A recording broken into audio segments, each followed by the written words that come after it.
Hello, everyone. Sean coming to you from Utila, Honduras again. It's a very beautiful morning, a bit windy. The ferry just left. Kind of give you an idea of what time it is. So last week I did my part 2 of the Staff Instructor. I've been doing a 3-part series on Staff Instructor, so this is part 3. So like I said last time, I was pretty sure, and I am now able to tell you that I am a PADI Staff Instructor as of Monday, so at the beginning of the week. Yeah, I'm pretty proud to be able to say that. It's been a little while. I've been thinking about it since I pretty much did my open water instructor. So it's something I'm very proud to have achieved, and as Stephen has reminded me multiple times, that I earned, and I do feel like I earned it. But that has kind of been my theme the last couple of videos, the last 2 parts. But you might have noticed I haven't really talked about one of the key elements to this whole thing has been the instructor candidates, the actual students in this course. I mean, I am a student, but a student learning, like I said last week, to teach people to teach. So it's a little complicated to know, but but back to the instructor candidates. So I haven't really talked about them because it's been something that they're going through. I haven't really wanted to bring that up too much until this part of the video where I can tell them congratulations. Alanna, Brooke, and Marcos, big congratulations to the 3 of y'all. It's been amazing to watch you guys progress. Lana and Marcos, both of you guys, I've known for the last 2 months. I've seen you do your dive master program. Lana, I did your first dive on Utila, so I've kind of seen you guys progress. Brooke, you came in, after the dive master and at the beginning of the IDC, but got to know you through the 2 weeks and see you progress even more than you already kind of came in, pretty high abilities, and so it's been something that I've learned from each and every individual in this course. I also have to give a big congratulations to Arjen, my fellow staff instructor, fellow staff member at the College of Diving. We both went through the program together and helped mentor these 3 brand new instructors. So big congratulations to everyone. Thank you, Stephen, for making the course super knowledgeable, enjoyable, and like you said at the beginning, it's not necessarily a fun course, but when you're there to learn and you know what you're there for, it becomes a fun course. And I had a really fun time learning and helping teach 3 new scuba instructors. So way to go, everybody. So kind of to go into a little bit of, maybe not a review of the course, but kind of a breakdown of the course, how I felt about it, what I took away from it. And like I've been bringing up before, I had difficulties as a child with school. I have dyslexia and ADHD. I might downplay it a little bit. I had pretty severe dyslexia and ADD or ADHD. So that being said, I actually was taken out of school, public school, and put into a special private school, Shelton in Dallas, Texas. Special for kids with learning disabilities like myself. And again, like I said, I'm not going to go way deep in my backstories here, but it does have some sort of context to the greater point of these videos, is that, from that move, the biggest change noticeable, there was a lot of changes from moving from a public school to a private school.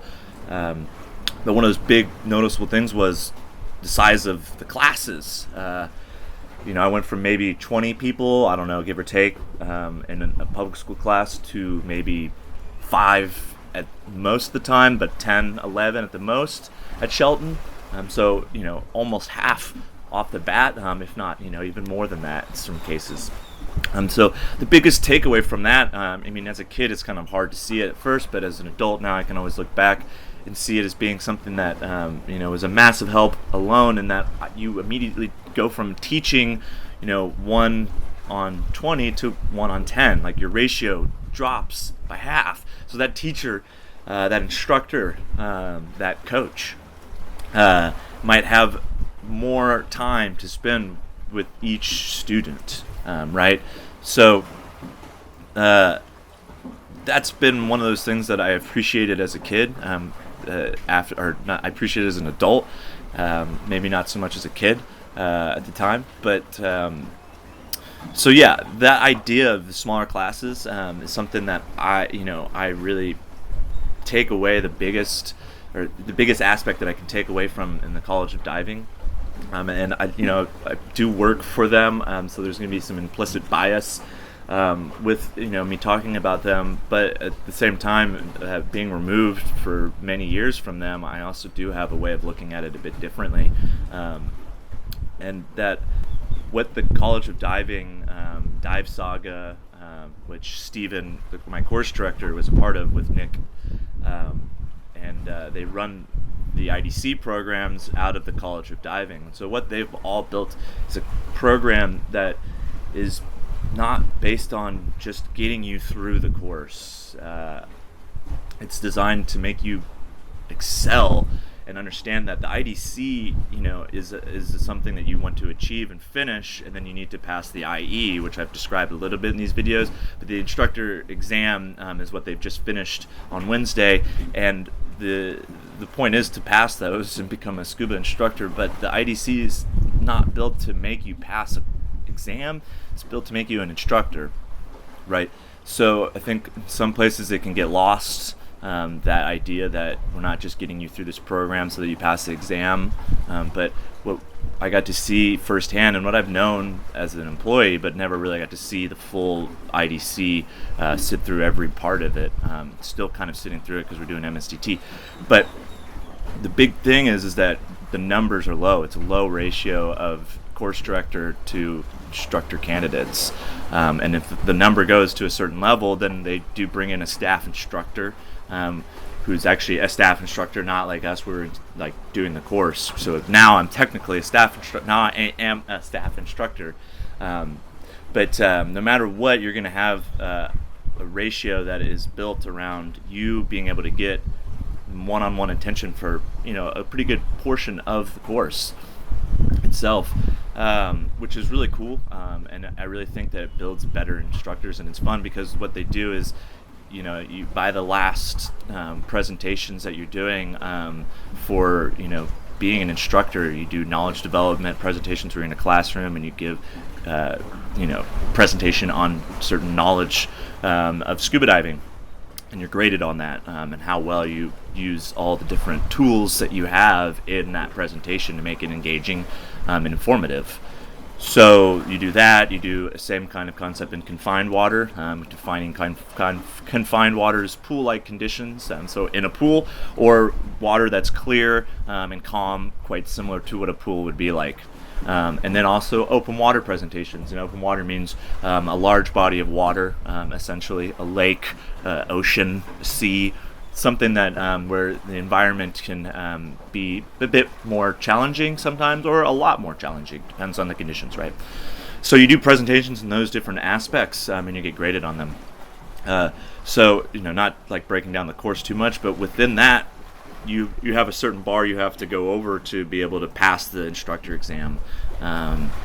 What the College of Diving and Dive Saga and Steven all do is they push every individual professional level, dive master and instructor, staff instructor, as well, is to go above what the bar is, and really push yourself. It's not about being perfect. The other fun part for me as an instructor that's not fun for the instructor candidates is that at a certain level you want them to mess up, you want them to make mistakes. You don't want every presentation to be perfect, because you can't keep building on perfection.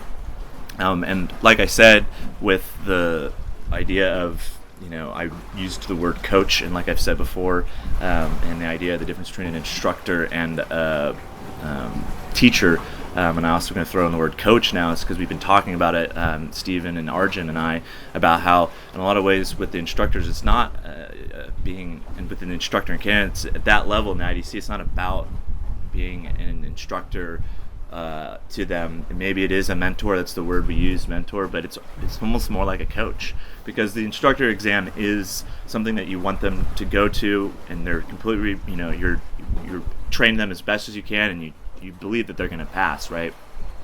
And of course they did, but the point of being the coach is actually to give them the experience and the knowledge and what it will be like in the real world, right? So when they teach their first course, that they'll be prepared and ready, because they'll just be able to immediately remember all the different situations they were thrown at them in the course, right? And a lot of those things happen naturally, or we give them mistakes, right? So at one point, Brooke, I gave her regulator for her alternate air source. I gave them the idea that you can give the regulator upside down, right? So this can be a challenging thing to spot at first, and she missed a mistake, and of course she wants to be perfect with each one. But it's funny for me being like, I don't want her to be perfect, because then I have to critique something. I had to find something to critique her about, right? So this was another really interesting aspect to come into it, is to think in the course director's mindset of how you're evaluating somebody, how to give somebody a critique. So that, the small class numbers, so much to take away from it, but I would be making like a 20-30 minute video at this point. So again, I just want to say a big congratulations to Alanna, Brooke, and Marcos. I could talk, make a video about each one of y'all as well, and how much watching you guys, how much I enjoyed watching you guys progress into scuba instructors. Again, Arjen, thanks for being a fellow staff instructor, and having to do presentations as well, and try and pass exams. And then big thank you to Steven, Nick from Dive Saga, and the College of Diving for always being so supportive. I may work there, and I am leaving next month, so I kind of feel like I've left as a customer, and as a customer I couldn't recommend it more, honestly. If you're looking for an ideal place to become an instructor for a reasonable price, but really the price comes with so much value, and the Dive Saga program and the network that I'm now a part of throughout the world now is so amazing. So thank you, everybody. I'm now doing the MSDT course. I'll actually be getting to teach the underwater photography specialty instructor level to Alanna this next week, so that'll be pretty cool. I'm doing adaptive diver today, so that's exciting. So I'm still kind of in the classroom, but it's more off the dock, experience-based classes. So I'll be talking about that a bit next week. So that being said, everybody have a wonderful week, and I'll talk to you guys next time. Bye.